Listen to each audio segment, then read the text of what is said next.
नमस्कार, APN world में आपका स्वागत है। मैं हूं आपके साथ रविंद्र सिंह। आज बात करेंगे भारत और बांग्लादेश के रिश्तों पे। बांग्लादेश और भारत के रिश्तों की कहानी काफी पुरानी है। बांग्लादेश भारत को अपने बड़े भाई के रूप में देखता है। जब भी वो संकट में होता है उसे हमेशा भारत का साथ मिलता आया है। दोनों देशों के बीच व्यापार कई रिकॉर्ड तोड़ चुका है, तो वहीं कुछ परेशानियां ऐसी हैं जो बांग्लादेश के साथ ही भारत की भी चिंता बढ़ा रही हैं। 3 साल के बाद शेख हसीना भारत दौरे पर है। अमृत महोत्सव की बधाई के साथ हसीना ने पीएम मोदी की नीतियों की भी खूब सराहना की। हसीना यही नहीं रुकी, उन्होंने भविष्य में भारत के साथ रिश्तों की जड़ों को और गहरा करने की जरूरत बताया। इन्हीं रिश्तों के ताने बाने को समझते हैं आज के इस खास कार्यक्रम एपीएन वर्ल्ड में।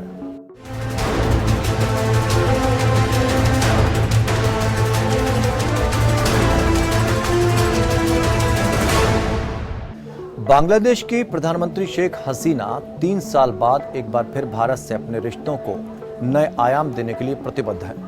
व्यापार के क्षेत्र में दोनों ही देश जमकर एक दूसरे का साथ निभा रहे हैं। साथ ही अंतर्राष्ट्रीय स्तर पर भी दोनों देश विकास के क्षेत्र में जबरदस्त कामयाबी हासिल कर चुके हैं। शेख हसीना का ये दौरा यूं ही महत्वपूर्ण नहीं माना जा रहा, बल्कि इसके पीछे की कई वजह हैं। वो पहली एक बड़े दल के साथ भारत पहुंची हैं और यही बात दो पड़ोसी देशों चीन और पाकिस्तान की पेशानी पर बल डालने के लिए काफी है।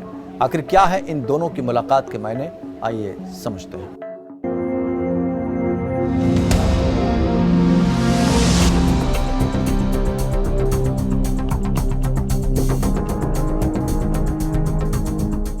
भारत का दिल्ली स्थित हैदराबाद हाउस गवाह बना भारत और बांग्लादेश की गहरी होती दोस्ती का। दोनों ही देशों ने एक दूसरे को बधाई दी और रिश्तों की जड़ों को और गहरा होने की उम्मीद जाहिर की।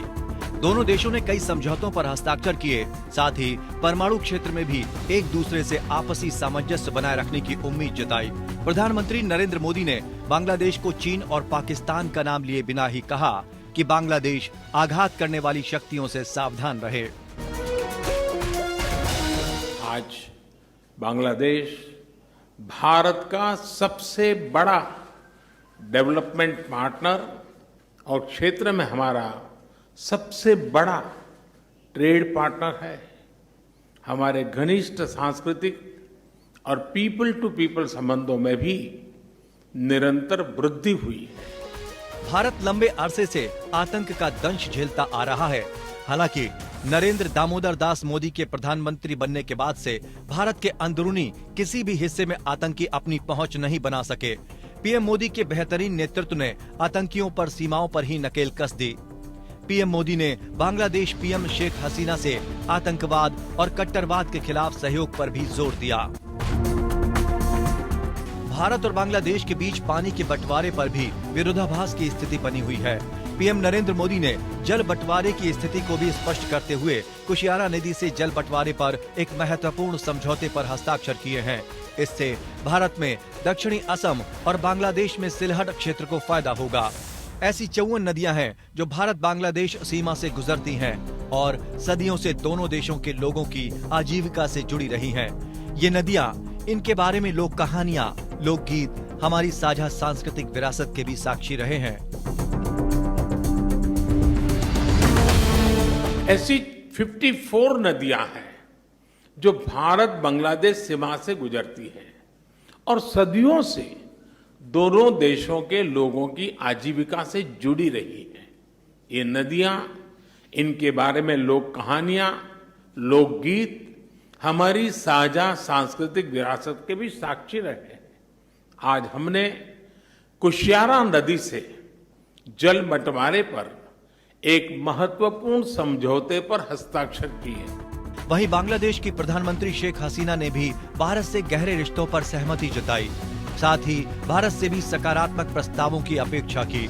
शेख हसीना का 3 साल बाद ये भारत दौरा है। उन्होंने प्रधानमंत्री नरेंद्र मोदी के दूरदर्शी नेतृत्व की सराहना की। साथ ही कहा, दोनों देशों के बीच हो रही ये मुलाकात द्विपक्षीय संबंधों को अतिरिक्त गति प्रदान करना जारी रखेगा।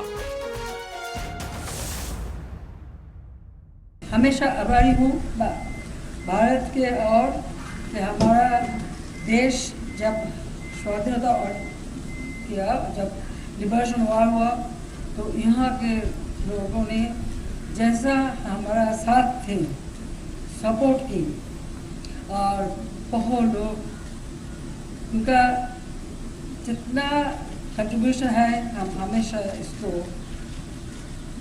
स्वागत करती हूँ एंड हम रियली आभारी हूँ। सो मेरे ओर से भारतवासी को हमारा शुभेच्छा। So our main focus is to our people's condition, poverty alleviation, economic emancipation. So, with all these issues, I feel that our two countries, we can work together so that people, not only India, Bangladesh, and also the South Asian people, they can get better life. That is our main focus. यहाँ आपको बताना चाहेंगे कि भारत बांग्लादेश का सबसे महत्वपूर्ण और निकटतम पड़ोसी देश है। भारत बांग्लादेश द्विपक्षीय संबंधों को पड़ोस की कूटनीति के लिए भी आदर्श माना जा रहा है। भारतीय रेलवे बांग्लादेश रेलवे के कर्मचारियों को प्रशिक्षण के साथ साथ यात्री टिकट और माल ढुलाई संचालन के कंप्यूटरीकरण के लिए IT जानकारी प्रदान करेगा। इस बारे में मंगलवार को दोनों देशों के बीच 2 समझौता ज्ञापनों पर हस्ताक्षर हुए हैं। इसमें सेमिनार, वर्कशॉप, क्लासरूम और फील्ड ट्रेनिंग आयोजित करना शामिल होगा। अधिकारियों ने कहा कि भारतीय रेलवे जरूरत पड़ने पर पड़ोसी देश में अधिकारियों के साथ समन्वय स्थापित कर बांग्लादेश में प्रशिक्षण सुविधाओं की स्थापना और सुधार और अध्ययन आवश्यकताओं में सहायता करेगा।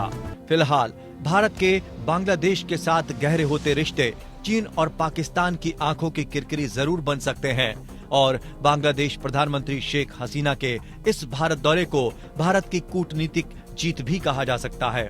बांग्लादेश भारत को अपना सच्चा और भरोसेमंद दोस्त मानता है। हालांकि कई बार रिश्तों में तल्खी भी आई है, लेकिन बांग्लादेश उसके इतिहास में भारत की भूमिका को कभी नहीं भुला सकेगा। इसीलिए दोनों देशों की इस मुलाकात को काफी अहम माना जा रहा है।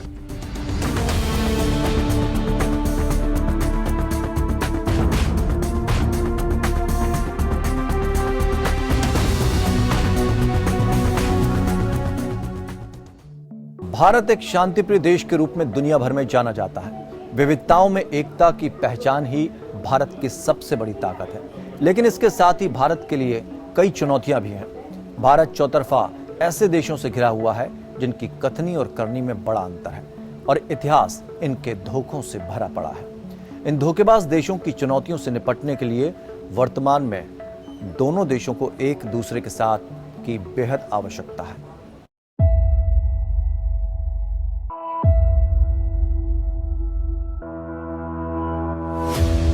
अंतर्राष्ट्रीय स्तर पर भारत की बढ़ती साख से चीन और पाकिस्तान दोनों ही तनाव में है। ऐसे में ये देश भारत को चौतरफा घेरने की तैयारी में जुटे रहते हैं। वहीं अफगानिस्तान के साथ भी भारत के रिश्ते बहुत ज्यादा बेहतर नहीं रहे। हालांकि अब अफगानिस्तान में स्थिर सरकार भी नहीं है, इसलिए भारत में आतंकी गतिविधियों को बढ़ावा देने के लिए पाक और चीन के लिए अफगानिस्तान एक सॉफ्ट टारगेट हो सकता है। इन पड़ोसी देशों के साथ तनाव भरे रिश्तों के दौर में बांग्लादेश से मजबूत संबंधों को भारत के लिए एक बड़ी राहत बताया जा रहा है। बांग्लादेश में शेख हसीना और भारत में मोदी सरकार के आने के बाद से ही दोनों देशों के संबंध नए आयाम तय करने जा रहे हैं। बांग्लादेश की प्रधानमंत्री शेख हसीना वाजेद और भारत के पीएम नरेंद्र मोदी के बीच 2015 से लेकर अब तक 12 बार मुलाकात हो चुकी है। मुलाकातों के इस दौर में बांग्लादेश ने भारत को चटगांव बंदरगाह इस्तेमाल करने की अनुमति दे दी है। वहीं अगरतला से अखौरा तक रेल लिंक बनकर तैयार हो चुका है। आज अगरतला से ढाका होकर कोलकाता आने वालों के लिए रास्ता बेहद आसान हो चुका है। शेख हसीना आई यहाँ पे पार्टली बिकॉज उन्होंने थोड़ा कनेक्टिविटी हिंदुस्तान के साथ बढ़ाना था। दो देशों में, दो नेबरिंग देशों में एक दूसरे के साथ कनेक्टिविटी ज़रूर होनी चाहिए दोस्ती के लिए, क्योंकि इस कनेक्टिविटी से एक एक्सचेंजेस और ट्रेड दोनों बढ़ते रहते हैं। बांग्लादेश और भारत कई मोर्चे पर एक दूसरे का सहयोग कर रहे हैं, जिनमें से एक बांग्लादेश में भारत विरोधी गतिविधियां भी हैं। भारत विरोधी इन गतिविधियों को रोकने में पीएम शेख हसीना ने महत्वपूर्ण भूमिका निभाई है और कई ठोस कदम उठाए हैं। हसीना सरकार ने अलगाववादी आंदोलन के बड़े नेताओं को भारत को सौंप दिया। इनमें उल्फा नेता अरविंद राजखोवा समेत कई दूसरे अलगाववादी नेता हैं। यही वजह है जो ये अलगाववादी नेता भारत से शांति वार्ता करने के लिए गिड़गिड़ा रहे हैं। पिछले दिनों असम के सीएम हिमंत बिस्वा शर्मा ने कहा कि बांग्लादेश की वजह से आज उनके राज्य के लोग चैन की नींद सो पा रहे हैं। बांग्लादेश के साथ भारत की 4000 किलोमीटर की सीमा लगती है, लिहाजा चीन और पाकिस्तान जैसे देशों की चुनौतियों को देखते हुए भारत को इस इलाके में अच्छे और भरोसेमंद दोस्त की जरूरत है। इन इलाकों में अपनी स्थिति को मजबूत करने के लिए भारत को बांग्लादेश की और बांग्लादेश को भारत की मदद की जरूरत है। यही वजह है जो दोनों देश नए तरीके से कनेक्टिविटी के उपाय कर रहे हैं। सार्क आज प्रभावी नहीं है, लेकिन BBIN यानी बांग्लादेश, भूटान, भारत और नेपाल लिंक के जरिए भारत बांग्लादेश के साथ अपने सहयोग और संबंधों को अधिक मजबूत करने की कोशिश में जुटा है। एक चीना है उनके रीजन और दूसरा रीजन रोहिंग्यास है, इसीलिए हिंदुस्तान ने अपना संगठन बढ़ाना चाहिए। इसकी ज़रूरत चीन के साथ खास है, क्योंकि चीन ने अभी पिछले 6 महीने में बहुत एक दूसरे बांग्लादेश के साथ बहुत घट संबंध बनाए हैं। उन्होंने एड दी हुई है, उन्होंने उनके लिए रास्ता बनाने का ये प्रॉमिस करा हुआ है। तो इसीलिए शेख हसीना आ गई है यहाँ पे और इमीडिएटली उसका हमारे प्राइम मिनिस्टर ने सवाल अच्छा उठाया हुआ है और बोला हुआ है कि वो करने को तैयार है, और जिससे देश गठबंधन बढ़ेगा उससे दोनों देशों को फायदा होगा। Federation of Bangladesh chambers of commerce and industry यानी FBCCI की रिपोर्ट पर गौर किया जाए तो वित्त वर्ष 2022-23 के आखिर तक बांग्लादेश से भारत को किया जाने वाला निर्यात बढ़कर $2 अरब तक पहुंच जाएगा। पिछले एक वर्ष में भारत और बांग्लादेश का निर्यात 94% तक बढ़ गया है। पूर्वोत्तर का सिलीगुड़ी के जरिए भारत से कनेक्टिविटी भी काफी अहमियत रखती है। पैसिफिक की जो दोस्ती हो रही है उसमें 4 देश हैं, अमेरिका, हिंदुस्तान, जापान और ऑस्ट्रेलिया। उसमें वो जो दोस्ती बनाई हुई है उससे चीना बहुत नाराज़ है। तो चीन जिसमें नाराज़गी दिखा रहा है उसमें दोस्ती बनाने से हमको बड़ा फ़ायदा है बांग्लादेश से। तो ऐसे नहीं कहा जाता कि बांग्लादेश क्वाड के साथ एक साथ दोस्ती बनाए रह रहा है। फिलहाल बांग्लादेश की प्रधानमंत्री शेख हसीना का ये दौरा काफी महत्वपूर्ण माना जा रहा है। व्यापारिक क्षेत्र में मजबूत होते संबंधों के चलते भारत कई मोर्चों पर चीन और पाक की घेराबंदी कर सकता है।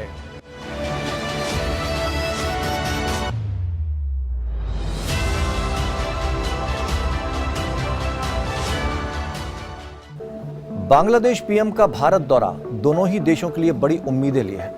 व्यापारिक और राजनीतिक रणनीति के लिहाज से भी और पैसिफिक क्षेत्र के लिहाज से भी। लेकिन शेख हसीना का एक बयान भारत के लिए परेशानी खड़ा करने वाला है। आखिर क्या है वो बयान जो भारत की चिंता को बढ़ा सकता है और दोनों देशों के बीच गहरे होते रिश्तों में कुछ खट्टेपन का एहसास करा सकता है।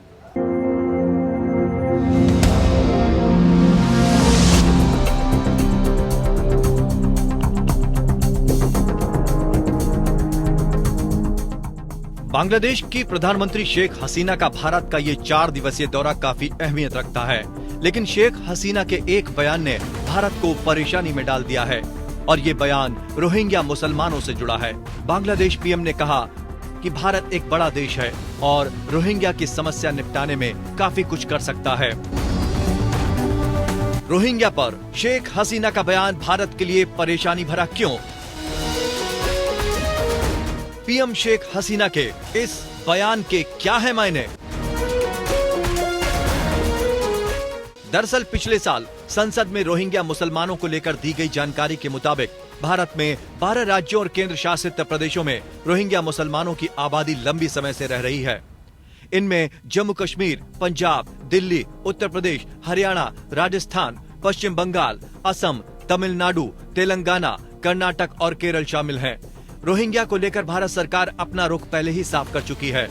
नागरिक संशोधन बिल 2019 की चर्चा के दौरान केंद्रीय गृह मंत्री अमित शाह ने भारत में रह रहे रोहिंग्याओं की स्थिति को लेकर अपना रुख साफ कर दिया था। रोहिंग्या को कभी भी स्वीकार नहीं किया जाएगा। मैं आज फिर से सरकार का मानना है कि रोहिंग्या भारत विरोधी गतिविधियों में शामिल रहते हैं, लिहाजा वो देश की सुरक्षा के लिए बड़ा खतरा है।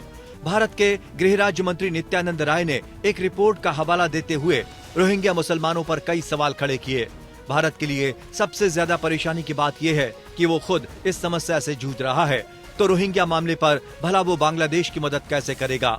यहाँ बताना चाहेंगे कि हाल ही में रोहिंग्या मुसलमानों को लेकर राजनीति गर्मा गई थी, जब केंद्रीय आवास और शहरी कार्य मंत्री हरदीप सिंह पुरी ने इन शरणार्थियों को बसाने संबंधी जानकारी ट्वीट कर दी थी। हरदीप पुरी ने ट्वीट किया था, भारत ने हमेशा उन लोगों का स्वागत किया है जिन्होंने देश में शरण मांगी। एक ऐतिहासिक फैसले में सभी रोहिंग्या शरणार्थियों को दिल्ली के बकरवाला इलाके स्थित फ्लैट में स्थानांतरित किया जाएगा। उन्हें मूलभूत सुविधाएं UNHCR, शरणार्थियों के लिए संयुक्त राष्ट्र उच्चायुक्त की ओर से जारी परिचय पत्र और दिल्ली पुलिस की 24 घंटे सुरक्षा मुहैया की जाएगी। हरदीप पुरी के इस बयान के बाद रोहिंग्याओं को लेकर राजनीति गर्मा गई और केंद्र को इस मामले में सफाई तक देनी पड़ गई थी। दिल्ली सरकार ने कहा था कि सरकार को रोहिंग्याओं को बसाना है तो किसी भी बीजेपी शासित राज्य में बसाए, लेकिन दिल्ली में उनको फ्लैट आवंटित नहीं करने देंगे। बीजेपी के भीतर भी विरोध उठा था और सोशल मीडिया पर लोगों ने सरकार को घेरना शुरू कर दिया था। गृह मंत्रालय ने कहा था कि ये स्पष्ट किया जाता है कि दिल्ली के बकरवाला में रोहिंग्या अवैध प्रवासियों को EWS फ्लैट प्रदान करने का कोई निर्देश नहीं दिया गया है। गृह मंत्रालय ने यह भी कहा कि दिल्ली सरकार ने रोहिंग्या मुसलमानों को एक नए स्थान पर स्थानांतरित करने का प्रस्ताव दिया था। इसके बाद दिल्ली के उप मुख्यमंत्री मनीष सिसोदिया ने गृह मंत्री अमित शाह को पत्र लिखकर पूछा था कि किसके निर्देश पर रोहिंग्या समुदाय के सदस्यों को यहाँ फ्लैट देने का फैसला किया गया, इसकी निष्पक्ष जांच कराई जाए। कौन है रोहिंग्या मुसलमान?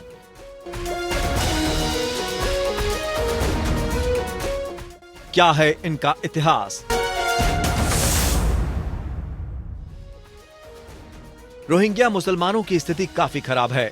इन्हें कहीं शरणार्थी तो कहीं घुसपैठियों की संख्या दी गई है। दरअसल रोहिंग्याओं का इतिहास म्यांमार से जुड़ा है। अंग्रेजी शासन में म्यांमार को बर्मा के नाम से जाना जाता था। 1862 में चावल की खेती को बढ़ावा देने के लिए बांग्लादेश उस वक्त के भारत के पूर्वी हिस्से से प्रवासियों को म्यांमार में बसाने का काम शुरू हुआ। अंग्रेजों ने उन्हें खाली पड़ी जमीनों पर बसा दिया। उन लोगों में ज्यादातर मुसलमान थे। हालांकि पिछले कुछ वर्षों में म्यांमार की सरकार ने रोहिंग्याओं को वहां का मूल निवासी मानने से इनकार कर दिया। म्यांमार में रोहिंग्याओं को मूलभूत सुविधाओं जैसे कि शिक्षा और स्वास्थ्य की सरकारी सेवाओं से वंचित कर दिया गया। म्यांमार में संघर्ष झेलने वाले रोहिंग्याओं ने वहां से निकलकर दक्षिण एशियाई देशों में शरण लेना शुरू कर दिया और बांग्लादेश रोहिंग्याओं की पसंद की जगह बन गया। लेकिन धीरे धीरे इन्होंने भारत में भी शरण लेना शुरू कर दिया। वर्तमान में भारत के 12 राज्यों में रोहिंग्या घुसपैठियों के रूप में रह रहे हैं।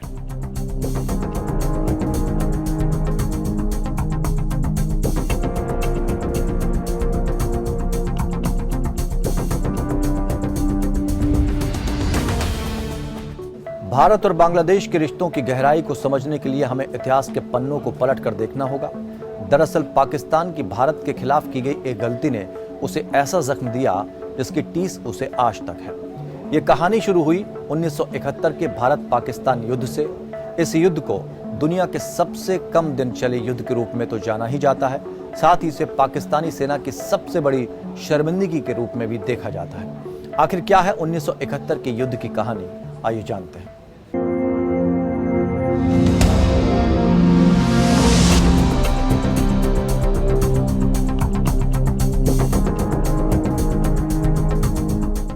उन्नीस 1971 से पहले के कुछ साल पाकिस्तान के लिए बिल्कुल भी मुफीद नहीं थे। उसके अत्याचार, पाक की कट्टर नीतियों के खिलाफ संघर्ष कर रहे एक गुट को लेकर बढ़ते जा रहे थे। ये संघर्ष लगातार बढ़ रहा था। इस संघर्ष के बीच एक चेहरा संघर्ष कर रहे गुट के हीरो के रूप में उभर कर सामने आया, जिसका नाम था शेख मुजीबुर रहमान। शेख मुजीबुर रहमान पूर्वी पाकिस्तान की स्वायत्तता के लिए लगातार संघर्ष कर रहे थे। यही वजह रही कि वो पाकिस्तान की आंखों की किरकिरी बन चुके थे। रहमान और कुछ अन्य बंगाली नेताओं पर अलगाववादी का आरोप लगाकर मुकदमा चलाया गया। हालांकि पाकिस्तान का ये दांव उल्टा पड़ गया। मुजीबुर रहमान लोगों के बीच हीरो बन गए और थक हार कर पाकिस्तान को उसके सारे मुकदमे वापस लेने पड़े। 1970 का चुनाव पाकिस्तान के लिए किसी गहरे जख्म से कम नहीं था। इस चुनाव में मुजीबुर रहमान की पार्टी पूर्वी पाकिस्तानी अवामी लीग ने जबरदस्त जीत हासिल की और पूर्वी पाकिस्तान की 169 में से 167 सीटें मुजीब की पार्टी को मिली। 313 सीटों वाली पाकिस्तानी संसद में मुजीब को सरकार बनाने के लिए जबरदस्त बहुमत हासिल था, लेकिन पाकिस्तान को कंट्रोल कर रहे पश्चिमी पाकिस्तान के लीडरों और सैन्य शासन को ये बात नागवार गुजरी कि मुजीब पाकिस्तान पर शासन करें। मुजीब के साथ इस धोखे से पूर्वी पाकिस्तान में बगावत की आग भड़क उठी और लोग सड़कों पर उतरकर आंदोलन करने लगे। पाकिस्तान के सत्ता पर काबिज लोगों ने पूर्वी पाकिस्तान में विद्रोह को कुचलने के लिए सेना बुला ली। माना जाता है कि मार्च 1971 के अंत में भारत सरकार ने मुक्त वाहिनी की मदद करने का फैसला लिया। मुक्त वाहिनी दरअसल पाकिस्तान से बांग्लादेश को आजाद कराने वाली पूर्वी पाकिस्तान की सेना थी। मुक्त वाहिनी में पूर्वी पाकिस्तान के सैनिक और हजारों नागरिक शामिल थे। 31 मार्च 1971 को इंदिरा गांधी ने भारतीय संसद में भाषण देते हुए पूर्वी बंगाल के लोगों की मदद की बात कही थी। 29 जुलाई 1971 को भारतीय संसद में सार्वजनिक रूप से पूर्वी बंगाल के लड़कों की मदद करने की घोषणा की गई। भारतीय सेना ने अपनी तरफ से तैयारियां शुरू कर दी। इस तैयारी में मुक्ति वाहिनी के लड़ाकों को प्रशिक्षण देना भी शामिल रहा। अक्टूबर-नवंबर 1971 के महीने में भारत के तत्कालीन प्रधानमंत्री इंदिरा गांधी और उनके सलाहकारों ने यूरोप और अमेरिका का दौरा किया। उन्होंने दुनिया के लीडरों के सामने भारत के नजरिए को रखा, लेकिन इंदिरा गांधी और अमेरिका के तत्कालीन राष्ट्रपति रिचर्ड निक्सन के बीच बातचीत किसी नतीजे पर नहीं पहुंची। निक्सन ने मुजीबुर रहमान की रिहाई के लिए कुछ भी करने से हाथ खड़े कर दिए। निक्सन चाहते थे कि पश्चिमी पाकिस्तान की सैन्य सरकार को 2 साल का समय दिया जाए। पूर्वी पाकिस्तान संकट विस्फोटक स्थिति तक पहुंच गया। पश्चिमी पाकिस्तान में बड़े बड़े मार्च हुए और भारत के खिलाफ सैन्य कार्रवाई की मांग की गई। दूसरी तरफ भारतीय सैनिक पूर्वी पाकिस्तान की सीमा पर चौकसी बरते हुए थे। 23 नवंबर 1971 को पाकिस्तान के राष्ट्रपति याह्या खान ने पाकिस्तानियों से युद्ध के लिए तैयार रहने को कहा। 3 दिसंबर 1971 को पाकिस्तान की वायुसेना ने भारत पर हमला कर दिया। भारत के अमृतसर और आगरा समेत कई शहरों को निशाना बनाया गया। इसके साथ ही 1971 के भारत पाक युद्ध की शुरुआत हो गई। 16 दिसंबर 1971 को पाकिस्तान की सेना के आत्मसमर्पण और बांग्लादेश के जन्म के साथ युद्ध का समापन हुआ। 16 दिसंबर का दिन भारत के साथ साथ उसके पड़ोसी देशों पाकिस्तान और बांग्लादेश के लिए काफी यादगार है। ये दिन जहां भारत और बांग्लादेश को गर्व से सिर ऊंचा करने का मौका देता है, तो वहीं पाकिस्तान का सिर शर्मिंदगी से नीचे झुका देता है। भारत ने साल 1971 में पाकिस्तान के खिलाफ युद्ध जीता था, जिसके परिणाम स्वरूप बांग्लादेश नाम के एक अलग देश का जन्म हुआ, जिसे उस समय पूर्वी पाकिस्तान कहा जाता था। भारत पाकिस्तान पर जीत का जश्न विजय दिवस के तौर पर मनाता है। 50 साल पहले पाकिस्तान 2 टुकड़ों में बंट गया था। उसकी सेना ने भारत के सामने सरेंडर कर दिया था। पाकिस्तानी सेना के प्रमुख जनरल आमिर अब्दुल्ला खान नियाजी के 93,000 सैनिकों के साथ भारतीय सेना और बांग्लादेश की मुक्ति वाहिनी की संयुक्त सेना के सामने सरेंडर करने के बाद युद्ध समाप्त हो गया। General A K. नियाजी ने 16 दिसंबर 1971 को ढाका में समर्पण के दस्तावेज पर हस्ताक्षर किए, जिससे पूर्वी पाकिस्तान में बांग्लादेश का नए राष्ट्र के रूप में गठन हुआ। बांग्लादेश के जन्म के साथ ही पाकिस्तान ने भी अपना आधा क्षेत्र खो दिया। युद्ध केवल 13 दिनों तक चला और ये इतिहास के सबसे छोटे युद्धों में से एक माना जाता है, लेकिन इसका परिणाम पाकिस्तान को आज भी खुद पर शर्मिंदा होने की याद दिलाता है। वहीं बांग्लादेश को भारत से गहरे संबंधों और सच्ची दोस्ती के एहसास यादों को ताजा कर देता है।